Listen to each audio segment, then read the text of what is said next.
Buenos días, buenas tardes, buenas noches, bienvenidos a un nuevo capítulo de Bardo Financiero junto a la gente de Max Capital.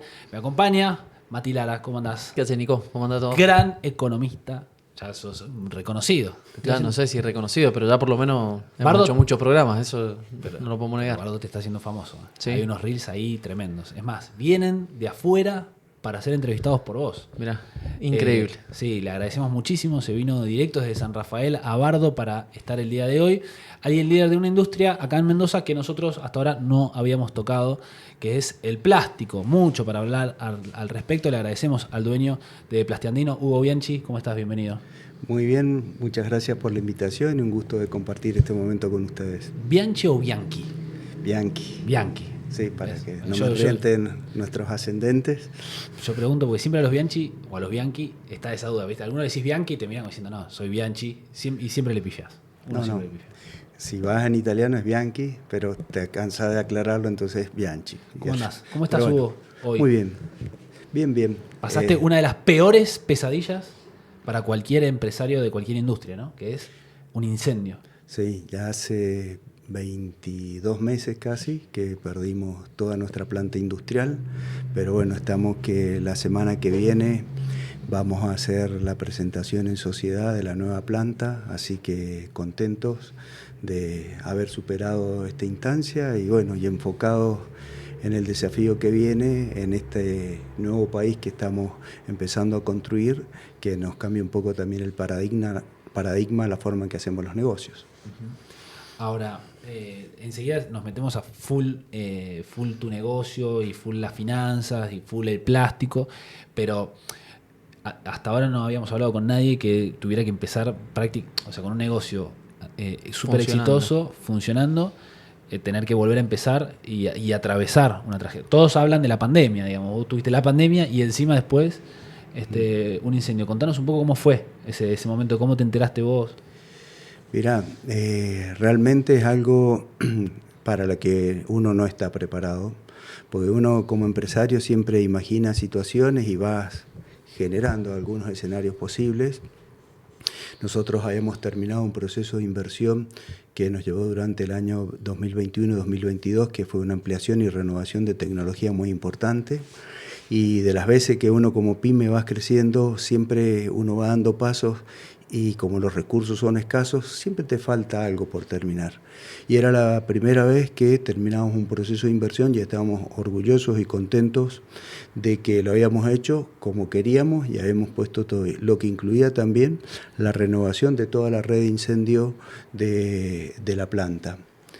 Ese día yo estaba almorzando en mi casa y un ratito antes de las 2 me llaman para avisarme que había un incendio en la planta, que por favor me fuera porque era importante. Y yo, mi casa son 8 kilómetros hasta la planta, pero me queda de frente la planta. En la dirección voy siempre en línea recta.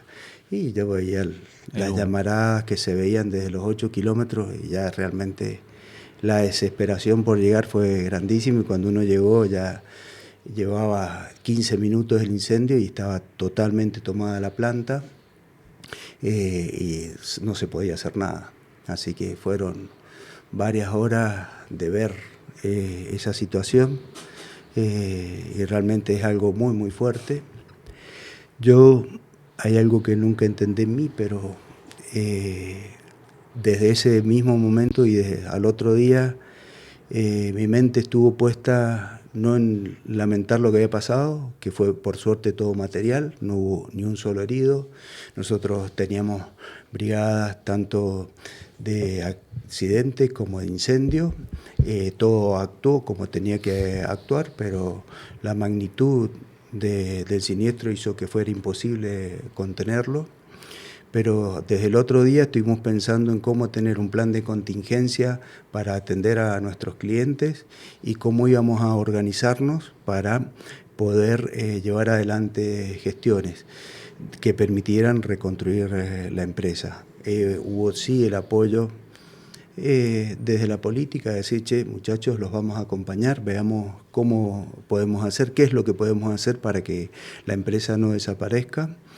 Pero uno, ante eso, una situación límite que no te queda nada, porque no se salvó nada. Hubo un sector de la empresa que eran los depósitos, que en época de inflación lo que uno hacía era tener stock. Era tal la cantidad de stock que teníamos que estuvo como 10 días ardiendo. No. Así que nos enfocamos en eso y bueno, fue un año muy largo de gestiones hasta febrero, marzo del año pasado, en que pudimos dar comienzo al proceso de reconstrucción. Pero tenías un seguro, me imagino. Nosotros teníamos un seguro y teníamos renovado la póliza de seguro, pero el siniestro ocurrió al mes 11 y 10 días de la póliza, entonces teníamos lo que uno suponía que era un buen seguro, pero estaba en pesos, el tipo de cambio era a 100.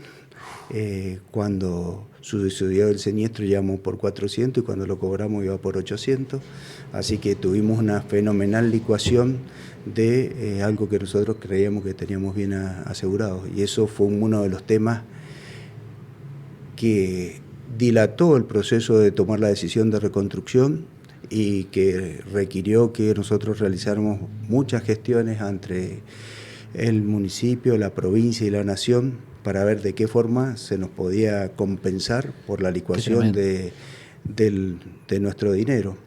Y de esa forma definir.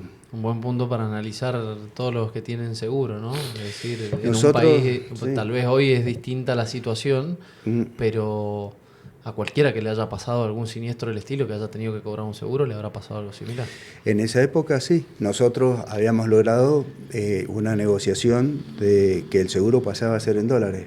Entonces la compañía de seguro yo creo que les dolió tener que pagar el seguro, pues era significativo, pero creo que también festejaron por otro lado, porque o sea, lo que tuvieron que pagar respecto al bien asegurado no tenía proporción. Si bien cumplieron, nosotros cobramos el 95% de la póliza de seguro porque se salvaron algunos edificios. Nosotros teníamos zonas de tintas de diluyentes que estaban pensadas que si pasaba algo ahí no afectaran la planta. Bueno, a eso no se afectó por el camino inverso. Todo lo que era el sector administrativo de la empresa también se salvó del incendio, pero lo que fue la planta industrial y los depósitos no quedó nada. Sí, yo me acuerdo, tuve la posibilidad de ir a visitar la planta con el hijo y en su momento, debe haber sido 2021, estaban terminando toda la remodelación y te digo, era como ver todo algo nuevo que después en muy poquito tiempo fue que tuvieron el accidente. Sí, realmente, vuelvo a decir, es algo para lo que uno no está preparado, porque siempre, ¿no es cierto?, como empresario y en la dinámica que te impone el país, estás generando escenarios no solamente de lo que tienen que ver con la evolución de tu empresa y de tu negocio propio, sino también de lo que tiene que ver en el país en que vivís y qué decisiones vas tomando para manejar la relación cliente y proveedor para proteger siempre el negocio. Entonces uno imagina un montón de cosas. Nosotros en la red de incendio que se diseñó estaba totalmente previsto situaciones puntuales, pero acá hubo un fenómeno por la aislación que tenía el techo, que eran espumas de poliuretano, que hizo que el fuego se diseminara a una velocidad muy alta y no hubo sistema red de incendio que pudiera contenerlo desde el interior. Pero yo calculo que cuando un seguro, digamos de la magnitud de un seguro, no es lo mismo el seguro para una casa o para un estudio, para un pedazo de industria, tiene visitas, que hacen inspecciones y demás. ¿Nunca advirtieron de esa situación?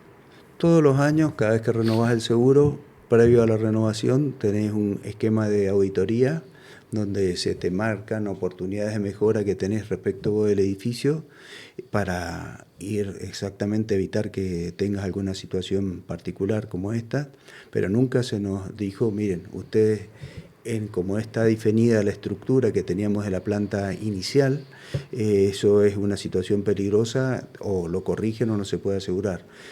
Siempre se nos fueron haciendo observaciones, por eso también en este proceso de inversión se ve incluido la renovación, no es porque es que se amplió, se hizo de cero la red de incendio nueva, la red estaba totalmente probada y validada, aprobada ya. Pero no sirvió, digamos. Y no pudo funcionó. contener la dinámica que tuvo el incendio. ¿Y cómo fue la reconstrucción? Porque me imagino, gente a la que le proveías, clientes que están esperando cosas, proveedores a los que les comprabas, ¿cómo fue ese camino? Porque me imagino en un momento dejás de producir, digo, nos decías recién 95% de todo lo que tenías quedó a cero. ¿Y cómo fue eso? Digo, porque hasta ahora lograron mantener toda la cantidad de empleados que tenían, los fueron dando de alta y baja, algunos sí, algunos no. ¿Cómo fue toda esa transición? Bien, como toda situación límite, y donde uno mira, ¿no es cierto? Hay cosas que son muy dolorosas, pero te puedo asegurar que muchas más son las cosas gratificantes que surgen de una situación límite.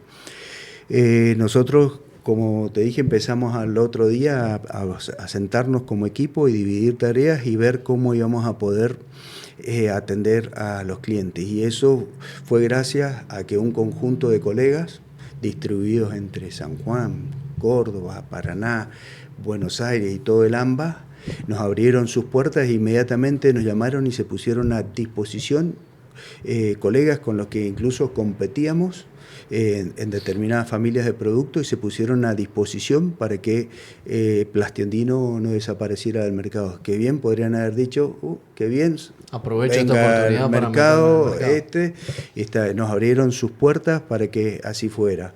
Los clientes también hicieron su gran aporte porque en muchos casos lo que es envase flexible, cuando uno toma trabajos, una de las cosas más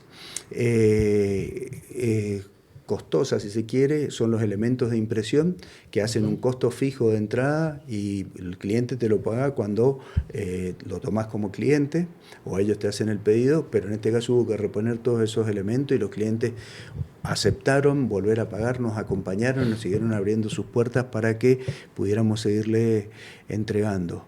Así que a partir de ahí empezamos a ordenar un proceso que requirió un gran esfuerzo, tanto de los clientes como de los colegas, como de los proveedores y de todo nuestro equipo, porque lo que antes producías y tenías ordenado en una sola planta, ahora había productos que para poder alcanzar el producto final que teníamos que entregar, teníamos que pasar por 2 o 3 plantas. Y a veces eso arrancaba en Córdoba, iba una parte a Buenos Aires y la volvías a Paraná y tenías que volver a entregar al cliente. O sea, fue un esfuerzo logístico inmenso. Y de costos, me imagino. Y también, de costos también, pero el objetivo era poder seguir atendiendo la cartera de clientes. Y así fue, lo fueron transitando nomás. Así lo fuimos transitando, también eso era la par de una incertidumbre total, porque empezamos, ¿no es cierto? Esto fue en mayo, el 23 de mayo del 2023, y empezamos con las PASO, y que las municipales, que las provinciales, que las nacionales, que las elecciones, y entonces habían todo un conjunto de compromisos que se iban planteando, pero nunca aparecía, como se dice, la sota por ahí. Entonces se iba dilatando, entonces uno veía que íbamos haciendo todo este esfuerzo de sostener los clientes, pero no podíamos tomar una decisión, empezamos a hacer un proceso de inversión, de reconstrucción de la empresa. Claro, porque ahí aparte tenías la plata del seguro, pero que no te alcanzaba para reconstruir el 100% en ese momento. Para nada, o sea... ¿Cuánto más o menos les alcanzaba con el seguro? No, con el seguro nosotros no podíamos completar una planta que tuviera una lógica de acuerdo al producto que nosotros tenemos que ofrecer. Pues, pero ponele, hoy ¿cuánto garpás de seguro? El número no te lo sé decir, cuál es hoy lo que pagamos. Pero no es un seguro como el del auto, o sea, es un seguro carísimo. El seguro que tenemos como actividad industrial se llama todo riesgo operativo. Lo más básico que vos podés tener como seguro es un seguro de incendio, pero la realidad es que uno toma un seguro de todo riesgo operativo que incluye un conjunto de aspectos más importantes y de responsabilidad civil que meramente un tema de incendio. ¿Cuántos empleados tenés hoy laburando? Nosotros al momento del siniestro teníamos 164 empleados, hoy somos 86 y la planta que hemos reconstruido como superficie Se incendiaron unos 7.500 metros cuadrados y hemos reconstruido 2.400. Hemos podido incorporar todos los procesos que hacíamos, pero, por ejemplo, en el proceso de transformación, que es donde se produce el film, teníamos 4 líneas, hoy tenemos una. Después pasa lo mismo en impresión, tenías 2 líneas, o en laminación tenías 2 líneas, tenemos una. En los sectores de corte y rebobinado habían 3 líneas, tenés una. O sea, hemos quedado con una línea completa, pero una línea. Y eso nos da una capacidad de producción de más o menos el 50% de la que teníamos a ese momento. Fa. Ahora, me imagino cuando estabas yendo para la fábrica, veías el humo y estabas pensando, obviamente, ojalá que no haya un herido, ¿no? De 160 zafaron todos, lo cual ya, dentro de la mala noticia, es una buena noticia. Pero imagino que con el incendio no solamente se quemó este material, también el laburo de un montón de gente que hoy no está en la fábrica, de hecho. ¿Cómo fue ese proceso con los empleados? Vos pensás, nosotros veníamos de un proceso de inversión importante que nos había permitido crecer en volumen y que lo veníamos consolidando. En el mes de febrero la empresa habíamos sido noticia porque ganamos un premio que se llama PIA Packaging Innovation Award, porque nosotros en el mercado siempre nos hemos destacado por ser una empresa de investigación y desarrollo que genera muchas propuestas que optimizan el proceso, y veníamos muy avanzados, ¿no es cierto? El plástico siempre está en el tema de la discusión por su contaminación visual que genera. Nosotros teníamos toda una línea de envases que eran 100% reciclables, porque uno de los puntos que el plástico, porque se mezclan distintos tipos de materiales plásticos para poder hacer una estructura de un envase, entonces eso hace que no sea reciclable. Nosotros teníamos toda una línea para envases flexibles que era 100% reciclable, y eso en el mes de febrero sería como haber sacado una medalla de oro en un certamen internacional de vino. Wow. Bueno, nosotros habíamos sacado el premio diamante, el premio platino en esta competencia internacional. Hemos sido la única empresa de Argentina que había obtenido un reconocimiento. Entonces encontramos en un momento de expansión de la empresa, de consolidación muy, muy importante. ¿Y cómo fue finalmente la negociación, o cómo terminaron con el municipio o con la provincia, o cómo terminaron arreglando eso? Nosotros tuvimos un fuerte acompañamiento tanto del municipio, de la provincia, que nos ayudaron en gestiones ante la Nación. Eso permitió que accediéramos a un programa Repro para el personal, que una parte lo integraba la Nación, otra parte la provincia, el municipio y la empresa. Entre los 3 reparticiones del Estado ponían un 60% y la empresa seguía aportando el 40% del sueldo a gente que estaba suspendida, a gran parte del equipo. La Nación nos acompañó hasta el mes de noviembre del 2023, la provincia hasta febrero del 2024 y el municipio hasta agosto del 2024, y nosotros, con ya de que el proceso de reconstrucción que teníamos a partir del 1 de octubre, se hizo el llamado a todo el personal, se reincorporó y quedó activo todo el personal. Habíamos venido haciendo algunas reincorporaciones parciales porque en el proceso de reconstrucción mucho del personal de acuerdo a sus habilidades y su disponibilidad, lo fuimos llamando para que participara del proceso de reconstrucción, no en la parte de edilicia propiamente, pero las instalaciones de agua, de gas, aire comprimido, instalación eléctrica de potencia, se realizó todo con personal de la empresa. Las máquinas también, me imagino. Y el armado de máquinas que empezaron a llegar a partir del mes de agosto. Entonces, a partir de octubre ya teníamos una cantidad, no todos los procesos, pero una parte interesante, y volvimos a tener todo el personal. Durante ese proceso de acompañamiento que estuvieron suspendidos, la empresa ofreció, porque ya sabíamos que íbamos a hacer una empresa más chica, un esquema de retiro voluntario que tuvo un primer movimiento en el mes de noviembre del 23 y después en marzo del 2023 también, cuando ya habíamos definido la empresa que íbamos a poder reconstruir. 24. Perdón, Marzo del 24.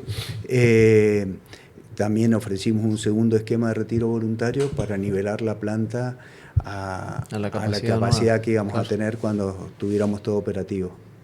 Bueno, o sea que hoy están funcionando. Hoy estamos funcionando y sí, como comentaba al principio, la semana que viene, el día viernes, vamos a hacer un pequeño acto para presentar a la comunidad la planta que hemos podido reconstruir. Sí, ahora,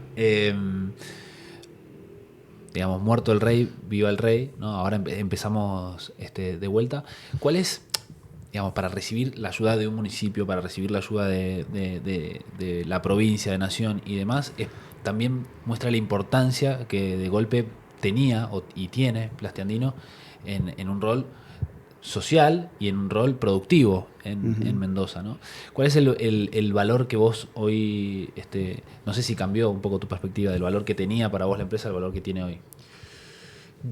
Como te dije, esta situación límite tiene partes muy duras, pero partes muy gratificantes.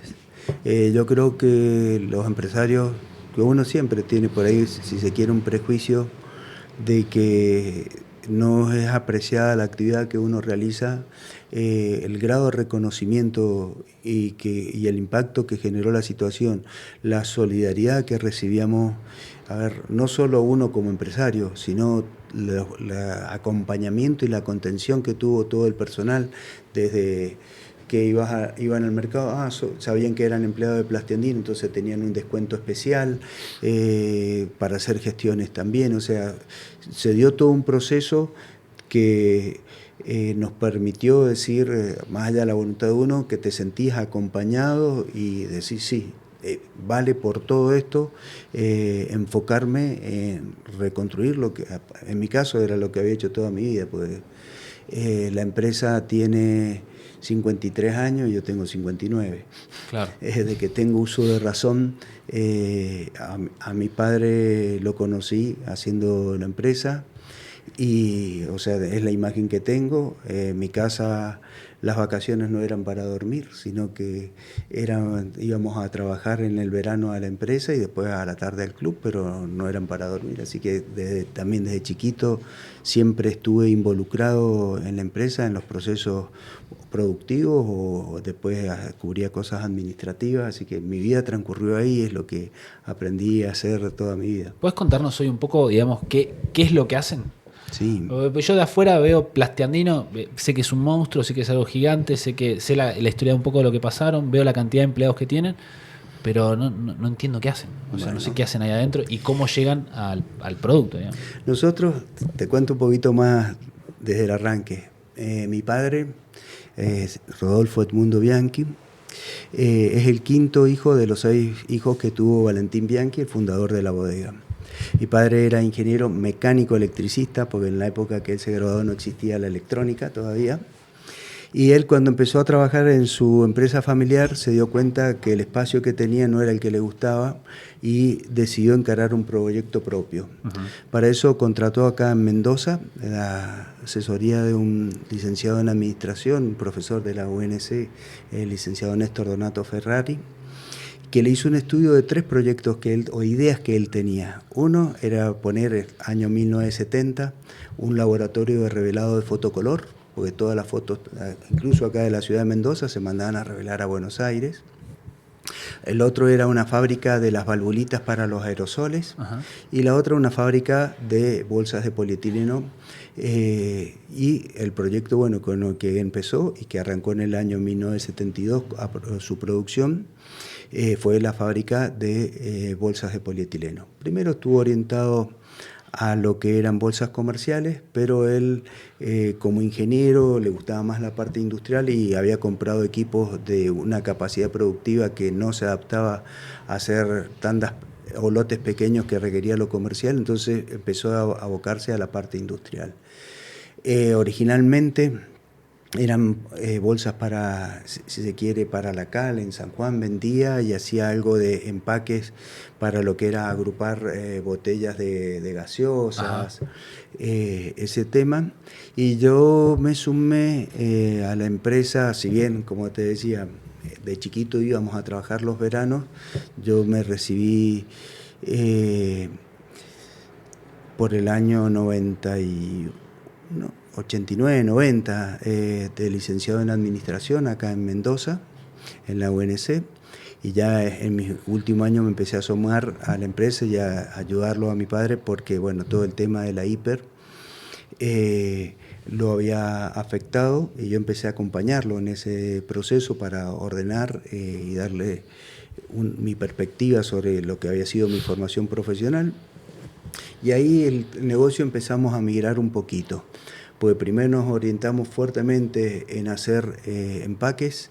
Uh-huh. Y el negocio, si uno mira que fueron hechos trascendentales que hicimos nosotros y nos permitieron ser reconocidos en el mercado, si haces memoria y capaz que tu edad te lo permite, si recuerdan, el agua de Villavicencio en determinado momento venía con Valeria Massa impreso. Sí. Después Eco de los Andes venía con Gabriela Sabatini. Sí, es mi agua esa, decía la policía. Bueno, no tengo recuerdo. Es que... Nosotros, bueno, todo eso sucedió en Plastiandino. Mirá. Fuimos la primera empresa que se animó a imprimir la imagen. Antes podías imprimir una muñeca, pero una persona.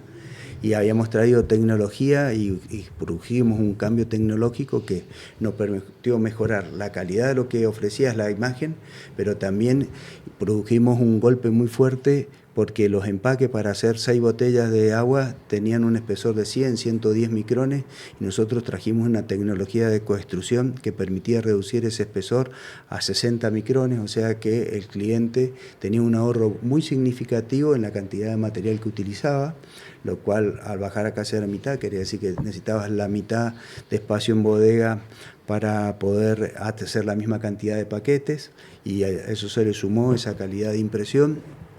Entonces eso nos llevó a tener un reconocimiento a nivel nacional, que antes éramos una empresa local, regional, si se quiere, y a posicionarnos entonces en marcas como el sistema Coca-Cola, Quilmes, todos los packs de las latitas de cerveza, hasta el incendio los hacíamos nosotros.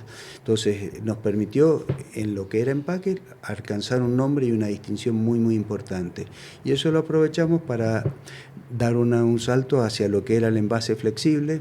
Envase flexible donde trabajamos nosotros son los stand-up pouch o los doy pack, es lo mismo, uh-huh. Que es, por ejemplo, un envase de mayonesa, los suavizantes de ropa, las recargas económicas. Pero eso siempre me pregunto, ¿no le sale más barato a la fábrica fabricar su propio packaging, digamos? Bueno, pero es como todo. No, bueno, estamos hablando de monstruos, de empresas que digamos, ¿en qué punto ya no conviene, digamos, que se abra? Bueno, hay un punto. Lo que digo es el que vende camiones o autos, ¿por qué no se pone su propio importación de gomería, digamos? O sea, cada uno tiene sus proveedores que sí, bueno, lo podrían hacer ellos. Pero sí, me parece que hay como un punto de especialidad de cada uno de lo que se dedica. Y dice, bueno, o sea, yo vendo cerveza, yo vendo agua, no me va a poner a hacer empaques, digo, si hay algún especialista. No sé, me imagino por ese lado. No, pero debe haber costos de traslado de mercadería. Hay un montón de costos ahí atrás. Bueno, esas son las cosas que el mundo moderno empieza a discutir. Cuando vos empezás a hablar de la huella de carbono y todos esos aspectos, son los que están analizando. Me quería meter Hugo porque hermoso tu empresa, todo, pero... mi hija, que tiene 8 años, viene, papá, ¿vos sabías que tenemos plástico en el cerebro? Y hay una cosa de que el plástico está inundando el mundo, el océano, los pececitos ya tienen plástico por todos lados. Digamos, ¿cómo haces para adaptarte a este cambio de paradigma, ¿no? En un momento el plástico era lo mejor que nos podía haber pasado y hoy se lo está viendo con otros ojos. Pero sigue siendo lo mejor que nos podría haber pasado. Yo lo que creo que no hay que mezclar las conductas irresponsables que tenemos los seres humanos y sobre todo en países que todavía no hemos alcanzado ciertos grados de desarrollo y de civilidad, Lo que vos estás hablando de las micropartículas en el cerebro de plástico, a ver, tenemos micropartículas de todo, de minerales, de lo que quieras. Entonces, hay cosas que hay que empezar a pensarlas. El plástico no es ni la peor solución para todo, ni la mejor solución para todo. Es para determinadas aplicaciones una muy buena solución y te da beneficio, porque vos, por ejemplo, contra una bolsa de papel y una bolsa de plástico, te puedo asegurar que la huella de carbono y la huella hídrica del plástico le saca kilómetros de ventaja y es mucho más explícame eficiente. eso porque me gusta. Yo te voy a hacer un poco de abogado del diablo porque Mati, todo lo que genere plata para Mati está bien. No está bien, porque con ellos hemos trabajado en la posibilidad de generar un bono verde. O sea, yo creo que hoy toda la sociedad... Viste, cambió la cara de Nico porque piensa que somos el lobo de Wall Street, viste, que le vende... Yo creo que todo el mundo está... Pará, porque me interesa, eso no lo saqué. Vos sos el que lo tiene que poner en la mesa, yo eso no lo sabía. Pero antes de terminar la parte ambiental, digo, hoy en el supermercado no te dan más bolsa, es una mala palabra. Decís bolsa de plástico y es una mala palabra, digamos. Está cambiando, la industria imagino que cambia constantemente, vos te vas adaptando, sos parte de esos cambios, digamos. Yo creo que sí, y a ver, y te doy la razón, pero esos aspectos tienen más un preconcepto. Es como cuando vas a la playa y te traes un lápiz ecológico, que es un pedazo de rama así con un pedacito de mina así.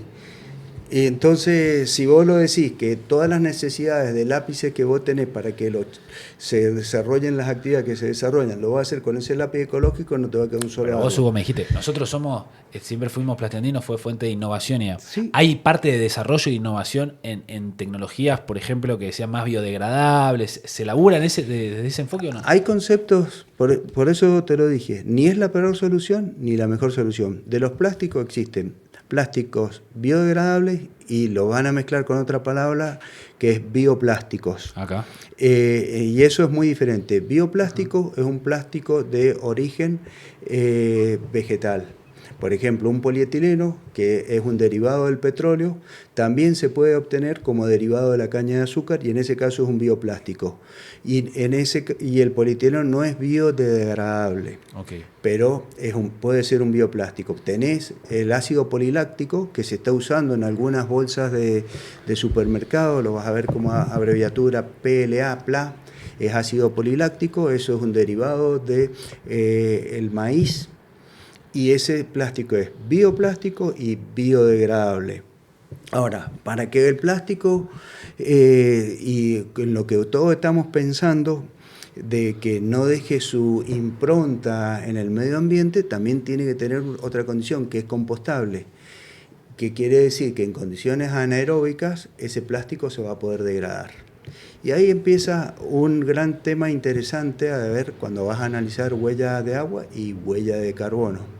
Porque cuando vos biodegradás algo, estás haciendo una emisión de monóxido de carbono y te puedo asegurar, por ejemplo, también cuando abren basurales de ciudades en Estados Unidos que ya venías con cosas enterrando desde el 1700, que esto y lo otro, te vas a encontrar o telas que todavía están intactas, que supuestamente son biodegradables, papeles o diarios que están intactos, porque son condiciones especiales. Entonces, yo creo que el mundo, los ciudadanos y la civilización, por la proliferación y tantos años de estar habitando nuestra tierra, hemos generado un desorden en el equilibrio que tenía naturalmente y que merece ser analizado y que hay que poner todas las cosas sobre la mesa para tomar decisiones inteligentes.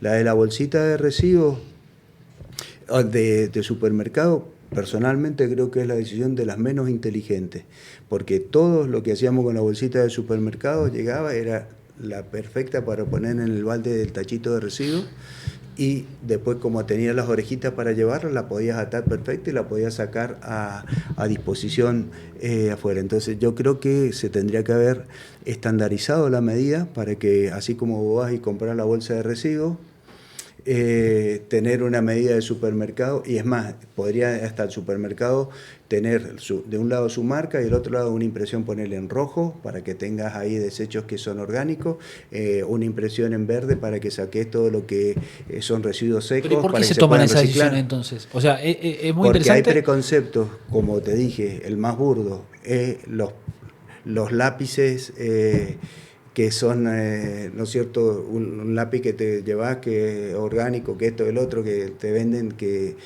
como gran cosa aporte al medio ambiente, hecho con una rama. Entonces, yo creo que hay preconceptos atrás, que hay que estudiar bien las medidas que se van tomando. El mundo hoy tiene una cantidad de herramientas que permiten medir las consecuencias y todo lo que va sucediendo, como ir tomando una decisión y entonces medir ese impacto. O sea, lo podemos hacer en lo financiero, lo podemos hacer con la huella de carbono, lo podemos hacer con la huella de agua, y ahí vamos a ir encontrando que hay aplicaciones. A ver, de todo este mundo natural, si vos vas, ya en varios países hay el tema de que te llevas todo suelto. ¿Y cómo haces para tener? ¿Cómo preservás o te asegurás que lo que te estás llevando todo suelto está en condiciones de inocuidad y debidamente preservado? Porque los alimentos todos tienen elementos que se descomponen, y si están en contacto directo con el medio ambiente, esos procesos de descomposición se aceleran. Pero a mí lo que me resulta rarísimo de la situación del supermercado es que no me dan bolsa, pero me estoy llevando en los brazos todo en bolsa, o sea, todo Sí. plástico, no me das 3 bolsas para cargarlo. Bueno, O te sea, compras, pero todos los antes de packaging llegar a son la plásticos. caja, O la te pasta de agarrás las diente bolsas que- de residuos, te agarrás las bolsas de residuos, te comprás, y entonces agarrás, empezás a meter todo dentro de bolsas de residuos en la caja. Entonces hay cosas Es verdad, que yo ya no tienen- tengo más la bolsita con las orejas y compro bolsa de residuos. Está bien, pero después recae todo en el usuario final, que en definitiva vos terminás separando y después el municipio no separa. Entonces, es un poco... Hay cosas que Creo me parece como- que son de cuestión de visibilidad. Digo, la bolsita del supermercado lo ve todo el mundo, y si vos te compras bolsa de residuo o no en tu casa, no se ve. Entonces esa visibilidad es como... Está bien. A mí me pasó ahora que te contaba que estuvimos de viaje y, por ejemplo, cuando ibas al gimnasio, habían como unos vasitos de plástico, pero no eran de plástico, perdón, eran como de cartón. Entonces dijimos, mirá que no son de plástico los vasitos. Y el tema es que además eran como un cono, para que vos no los dejes por ahí. Entonces, ¿cuál es el tema? En una hora de gimnasio usás 30 vasitos, en vez de usar uno solo que lo vas usando y de última después lo tirás. Entonces hay Y algunas de esas cosas que son y te como puedo que decir vos que- pensás y decís, sí. che, pero al final estoy usando 30 vasitos para tomar 30 veces agua, cuando podría haber usado 30 veces el mismo vasito de plástico. No sé, como que hay cuestiones que son más de, me lo parece, de más impacto probable que visual. ese Porque vasito que por afuera es de papel, el papel se moja, se humedece y se te desarma. Entonces, Bueno, pasa ¿qué es lo que mucho con haces? las Lo haces cañitas para tomar, ¿no? Lo Que haces te dicen- plastificado por adentro. Entonces tenés, sí, papel para que se vea que es algo reciclable o que se puede compostar o que es biodegradable, pero adentro lo plastificás para que no se humedezca el papel. Entonces hay contradicciones, cosas que haces para la foto, pero que no están pensadas como ciclo de vida, que es lo que hay que analizar de todas las cosas y los actos que tenemos. Entonces yo creo que hay que ir a una madurez. Eso requiere madurez de los actores económicos y principalmente de los actores políticos, para que no se compren falsas banderitas de qué es lo que hay que hacer. Sí, hablamos mucho de las pajitas de los sorbetes para tomar, cuando ahí la verdad que el impacto de plástico que tiene en el mundo viene de otras cosas, ¿no? Entonces sí hay mucho... Lo vivimos con la minería, lo hablamos el otro día con el tema de la minería. Sí, el Hablamos agua. del agua, de la minería, pero en realidad el agua que usa la minería es un 1% comparado con el de la agricultura, que es el 80 y pico por ciento, ¿no? Entonces, hay algo que se te está... Yo lo traía como para charlarlo con vos, y vos por ahí me decís, no, ni en pedo, Nico, eso no pasa. Pero a mí me da la sensación de como que, bueno, vos hace unos años eras el dios, loco, no, la industria va por ahí, el plástico, qué sé yo, y ahora te estás empezando a transformar un poco en el demonio para las nuevas generaciones. No sé si vos lo ves así. Sí, tiene ese componente. Yo creo que lo que hace falta es la discusión seria de lo que estamos hablando para encontrar soluciones. Y en ese punto te vas a encontrar, o sea, que para determinadas cosas es mejor un papel, para otras el aluminio, para otras el vidrio, para otras el plástico, y las vas a ordenar, porque acá lo que hay que reducir es la cantidad de residuos que generamos como sociedad, Sí. que es monstruosa y desproporcionada, y la forma en que los disponemos, y ya sea como los vas a llevar a su etapa de procesamiento, porque acá lo importante sería que de lo que estás descartando, la menor cantidad posible sea basura, y muchas de las cosas que estamos descartando puedan ser recicladas para insertarlas en procesos productivos nuevos. Entonces, y después de eso también, la conducta que tenemos nosotros como ciudadanos en el uso de todo, o sea, y cómo lo vamos a disponer, pues vos... El vaso el este tema que es lo de decía vidrio... Nico recién, si yo separo en mi casa y después cuando voy a los puntos verdes que les habrá pasado, vamos a llevar las bolsas a los puntos verdes. Y yo cuando voy a tirar hay de todo adentro. todo. Entonces digo, después, ¿cómo separan? ¿Quién lo separa? Me pregunto, ¿lo separarán? Digo, estoy haciendo yo todo esto de esfuerzo al pedo, porque digo, en tu casa vas a tirar y decís, uy, no, lo tengo que tirar en el otro lado. Después tenés que sacar 2 bolsas de basura. Después le tenés que pedir al que lo recoge que se acuerde que son 2 bolsas. Digo, y es un esfuerzo. Te pasa con decís, un camión recolector y pone todo junto. bueno, entonces, Yo como igual- que esas son las cosas que por ahí uno dice, bueno, sí, lo podemos hacer, pero el otro día hablábamos lo que decía Nico, por ahí las publicidades o las propagandas que escuchamos en la radio, no rieguen, cuida el agua, y cuando nos ponemos a ver el consumo en las casas, el consumo en la casa de agua tal vez el 2, 3, 5% del consumo total, y donde se consume el 90% no estamos haciendo foco o tenemos la misma situación hace muchísimos años. Digo, Pero en con países esto- serios las empresas miden el impacto de la huella de carbono, ¿no? Ahí, eso eso se está, paga. creo que está cambiando. Vos me vas a corregir. Nosotros hemos trabajado con muchos que realmente están pensando en decir, bueno, yo hago una emisión de bonos verdes, emisión de bonos de carbono. Hay muchas empresas que van en esa línea y hay otras que no tanto, digamos. O sea, en el hecho de tratar de sobrevivir en el día a día en la Argentina, tal vez lo dejan como una Pausa. cuestión de... ¿Qué es eso? O sea, expliquémosle a la gente qué es. Yo soy la gente. ¿Qué es un bono verde? ¿Qué es eso que estás hablando? Que no entiendo nada. No, un bono verde, a ver, lo explico rápidamente para tratar de que se entienda. Cuando una empresa necesita financiamiento, una de las alternativas que tiene es emitir deuda en el mercado de capitales, en vez de pedirle prestado a un banco. Cuando vos haces esto, una de las posibilidades que tenés es que ese bono sea catalogado como un bono verde. Para que sea catalogado como un bono verde tiene que tener ciertas características de acuerdo a la industria y de acuerdo al destino que van a tener esos fondos. Entonces ahí es cuando vos necesitas probar, muchas veces se hace después con un auditor, se hace con una second opinion, digamos, y demás, para que realmente vean que el uso de fondos, es más, hay veces hasta que hay una cuenta segregada en donde van esos fondos para ver el uso de esos fondos, en los cuales vos tenés que ir demostrando que el uso de los fondos lo estás haciendo con los fines que previamente habías dicho y que estos fines sean de tipo ambiental, social o de ambos, digamos, puede ser cualquiera de ellos. Esto en Europa ya es muy común, digamos, hay empresas muy grandes emitiendo bonos verdes, en los cuales incluso, si mal no recuerdo, en algún momento, esto lo voy a decir de memoria, me lo contaron hace un par de años, una empresa de Alemania que emitieron un bono verde para cambiar todo el tema del tren, para que fuese un tren eléctrico en vez de un tren con combustión y demás.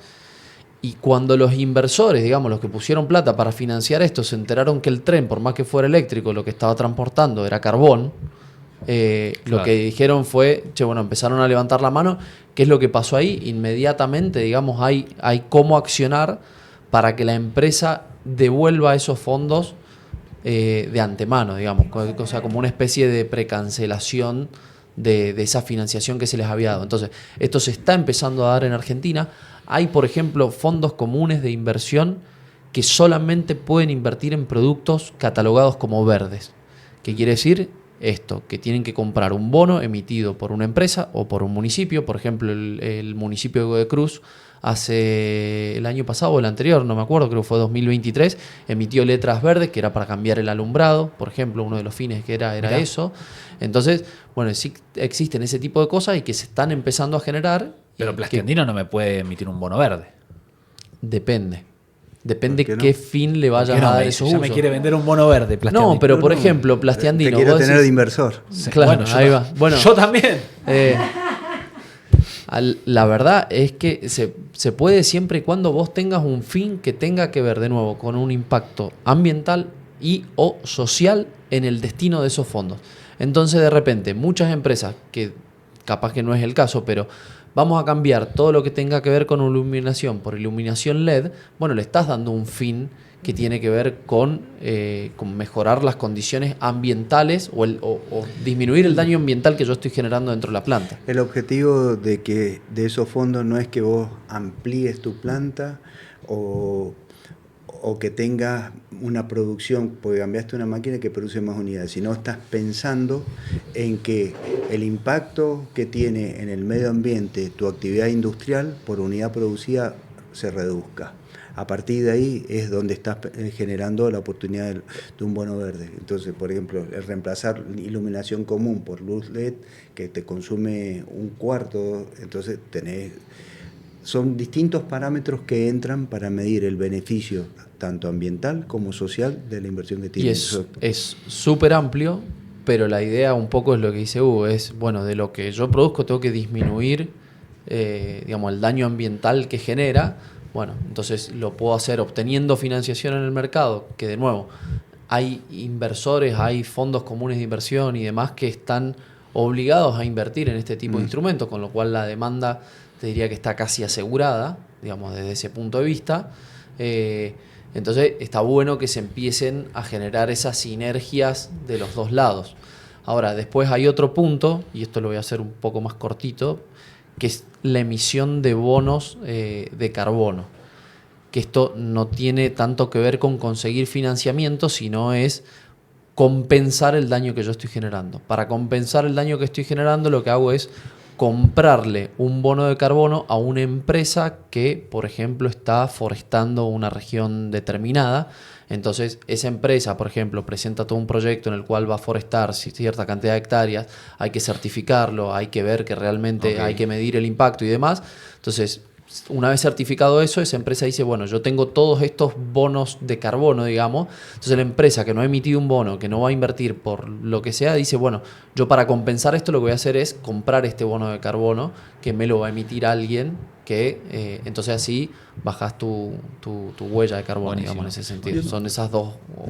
Y respecto a tu inquietud, yo quisiera hacer un pasito para atrás. Nosotros vivimos en un país donde estamos disociados como infraestructura de por ahí de la formación que tenemos o podemos tener. Entonces, discutir estos temas y sobre todo que en el proceso de educación de nuestros hijos, en todos los años que lo tenés entre jardín, primaria, secundaria, haya un concepto de cuidado del medio ambiente y los empecemos a formar de manera responsable, o sea, no con preconcepto que el plástico es malo o tal cosa es buena y la tal otra es mala, sino que en ese proceso podamos ir instruyendo a los chicos, más allá que después tengamos el riesgo de que el sistema de recolección nos mezcle todo, o sea, que todavía la infraestructura que tiene que venir por parte del Estado no esté completa.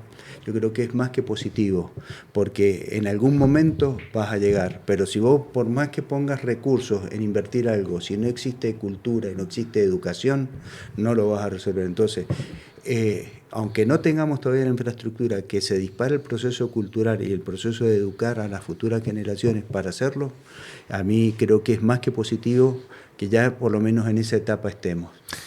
Bueno, tenemos para hablar 55.000 millones de horas más. Te vamos a volver a invitar, obviamente. Gracias por haberte venido. Capaz que podemos ir a San Rafael. Y yo creo que ya Bardo, ¿no? San Rafael, un capitulito por lo menos Algo. tenemos Sí, que hacer. en el año, uno. Sí, tan lindo San Rafael. Así Tiene que, mucho Hugo, para ofrecer. felicitaciones. Me alegro verte sonriente. Me alegro que la fábrica esté de vuelta ahora. ¿Cuándo es? Que hacen como una... El próximo viernes a las 9:30 de la mañana tenemos un pequeño acto de presentar en sociedad la nueva planta. Bueno, esperemos nos alegra un que montón. dentro de un par de años sea un caso de éxito de sobreponerse a esas adversidades, digamos. Que Plastifénix, que se llame Plastifénix. El resurgir del Claro, plástico. de las cenizas al plástico. Pero va a ser. Hemos hecho todo para que sea un caso de éxito. Bueno, Los felicitaciones. avatares del país siempre hay que surfearlo, pero como empresarios es las cosas que estamos acostumbrados a surfear. Felicitaciones, muchísimas gracias por haber venido. No, gracias a ustedes por la invitación y ha sido un gusto compartir un momento tan grato. Bueno, Si les gustó, solo tienen que darle like, compartirlo, comentarlo, hacer lo que quieran. Les agradecemos muchísimo por acompañarnos. Mati, una vez más, también gracias a vos. Nico, un gusto. Me Cámbiate. alegra que no me hayas dicho nada de la ropa. No, te le iba a decir, cambiate la chompa para la próxima. Y bueno, Tráeme remera, tráeme está bien, ropa está para bien. ponerme. De la otra a esta cambiaste y me alegra. Y lo quiero festejar. Gracias a todos. Nos vemos la próxima. Chao.